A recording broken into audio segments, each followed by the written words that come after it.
আমরা new town সার্বজনীন পুজো প্যান্ডেল দেখা কমপ্লিট করে ফেলেছি। অনেকে অনেক ভিডিওতে অনেক জায়গার অনেক প্রবলেমেটিক, অনেক টাইমিং রিলেটেড স্টেটমেন্ট দিয়েছে, বাট একটা জিনিস আমি তোমাদেরকে বলবো, নিউ টাউন সার্বজনীনে ম্যানেজমেন্ট খুব ভালোভাবে হ্যান্ডেল করেছে। ডেফিনেটলি একটু সময় বেশি লাগছে, বাট সেটা পুরো সেফ অ্যান্ড সিকিওর।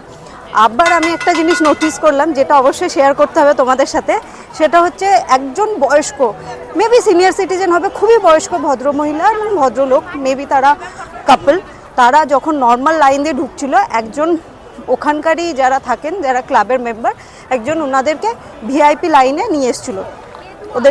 ওনাদের কাছে ভিআইপি কার্ড না থাকা সত্ত্বেও। তো এই যে জেস্চারটা আমার খুব ভালো লেগেছে, মানে খুব ভালোভাবে ম্যানেজমেন্ট, খুব সুন্দরভাবে দড়ি ধরা থেকে শুরু করে অনেকক্ষণ টাইম দিয়েছে ঠাকুর দেখা এবং ফটো তোলার জন্যে। কেউ যদি অভদ্রতামি না করো, এত সুন্দরভাবে ঠাকুর আমি এই বছরে কোথাও দেখিনি।